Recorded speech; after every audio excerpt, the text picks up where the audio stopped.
What's going on, all you Minties? This is the Uncanny Omar from Near Mint Condition, and join me today for an overview of the Sweet Tooth Compendium from DC Comics. So, please stay tuned.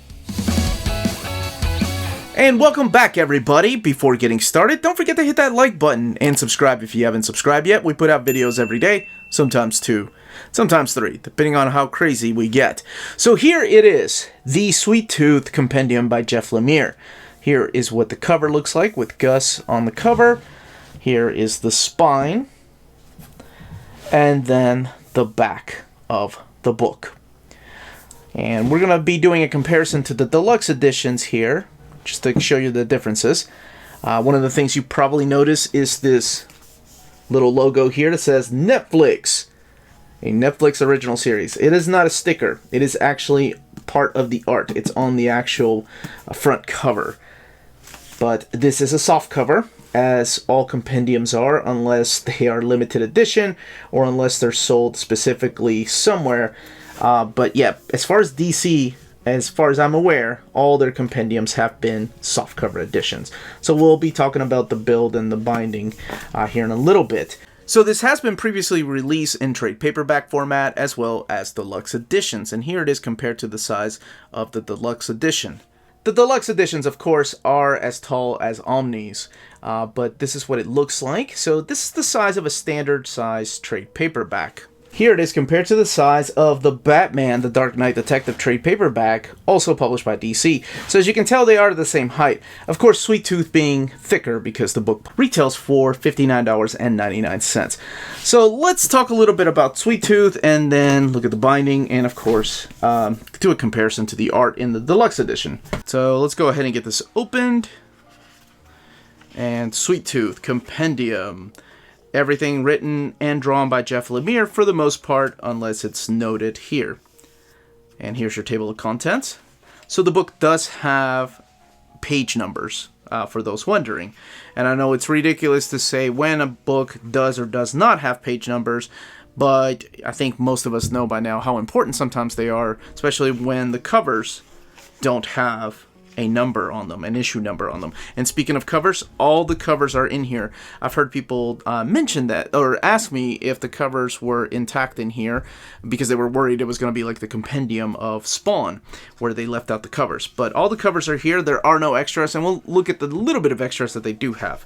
So really quick, without spoiling anything or going too much into detail, the story of Sweet Tooth, all written and drawn by Jeff Lemire, is the story of this young little hybrid named Gus. And Gus lives with his father out in the middle of nowhere. And his father's very religious. He doesn't let him explore anywhere outside of the little cabin and the little area that they have. And the name Sweet Tooth comes from Gus's obsession over sweet things. Now, also, his father is very religious, which plays heavily in Gus's world because it kind of puts a lot of fear in him, why he can't go out and venture on his own, why he should be afraid of things that are out there. Unfortunately for Gus, his father ends up passing away. Now, that doesn't really give much away because the main premise of the story comes into play later on. Now, during this time, we also find out in the outside world that there are not a lot of humans left. Something's happened to humanity, and it's this disease that has started right around the time that Gus was born. And does it have ties to him? Well, I don't know. You'll have to read to find out. But a lot of people have died because of this disease. So hybrids, much like Gus, are hated. Now, he doesn't know anything because he's never been outside of the real world, or outside of what he considers his real world. So the first people he meets right after his father dies are these two hunters that are going after hybrids. And they are stopped by this gentleman right here, this big man right here named Jeopard. And Jeopard, together with Gus, are on a journey to take him to a haven, a sanctuary, where Gus will be safe. And that's all I will say about the story. Now, if you've watched the TV show, the amazing Amanda and I are going to do a What's It Better Than the Comic segment, where we talk about the comic book and the TV show and talk about which one is better, or which we think is better. there are elements that are left out from the comic book. It's not as violent as the comic book. Yeah, you know, it's a different tone, but you don't see people's brains being blown out. The language is toned down, so this does have some mature language. There's animal cruelty in here, and so if you're not a fan of that stuff, if you don't like animals dying, then maybe stay away from this book. And I always like to warn people about that when there's death of children or death of animals or just torture or anything bad like that. And I get asked, why don't I warn people about, you know, death in general? I think because there's a big difference between an animal being treated wrong or a child being completely mistreated.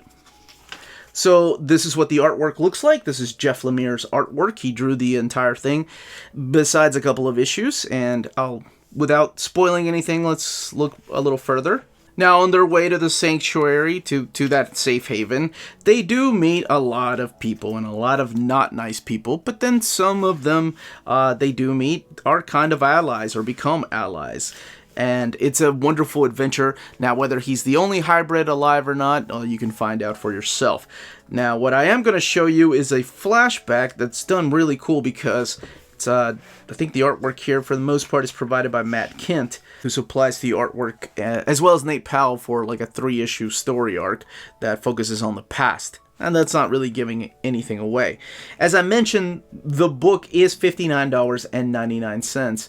And this particular volume, and there's only going to be one volume, is 920 pages long. So it's a big book. And as I say, there's not going to be any further volumes. All 40 issues are contained in here. All 40 issues of the original series.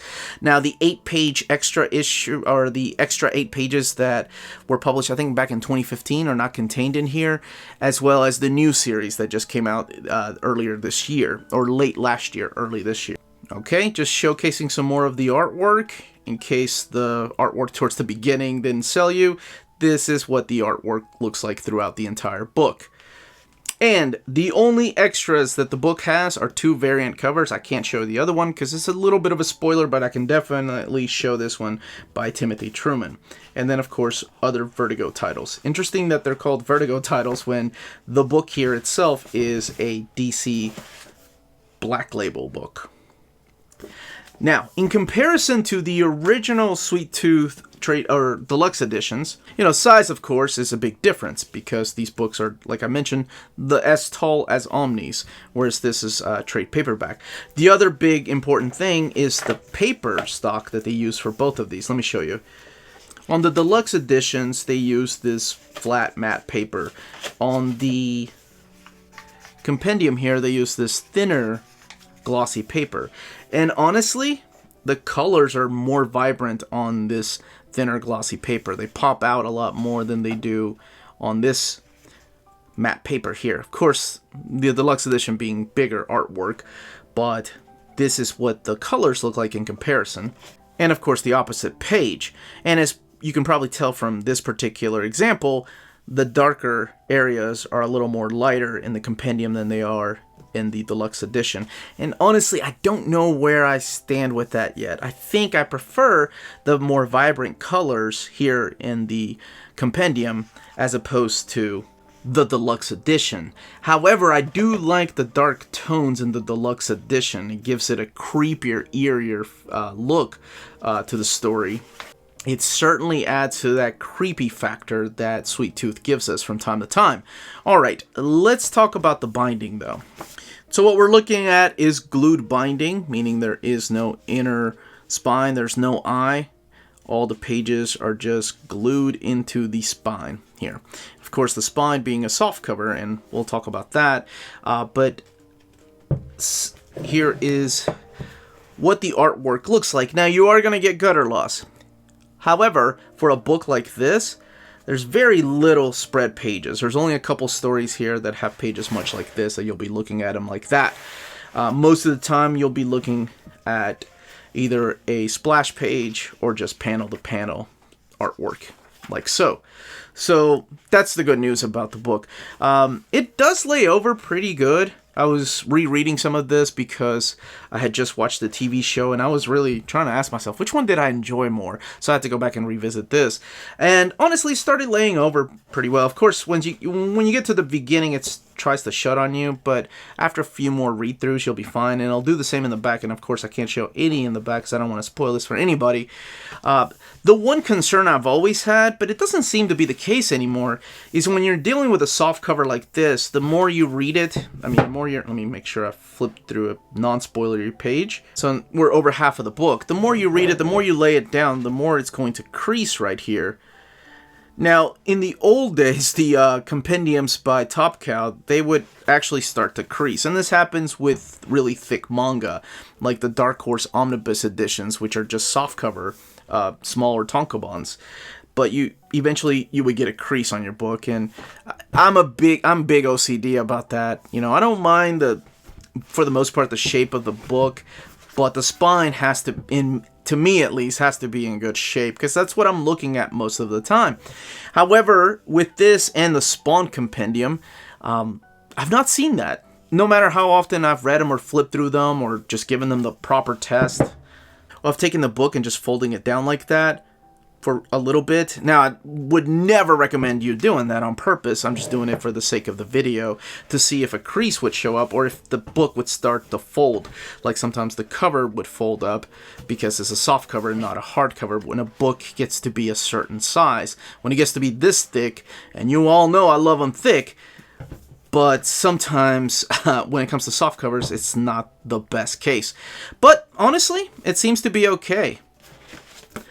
$59.99, 920 pages. But that, as they say, is that. If you're interested in purchasing this book, don't forget to check out our sponsor, cheapgraphicnovels.com, your online source for collected editions up to 50% off retail price. Cheap Graphic Novels prides itself on excellent packaging, so your stuff gets to you in excellent condition, and they have amazing customer service. Check out their bargain deals for up to 90% off cover price. And for all you Minties that are watching, if you're a first-time customer, don't forget to mention that Near Mint Condition sent you their way for a promotional credit on free shipping on your next order. Now, this is only for U.S. customers. cheapgraphicnovels.com, your source for the hottest books with deep discounts, customer service, and excellent shipping that will keep you coming back for more.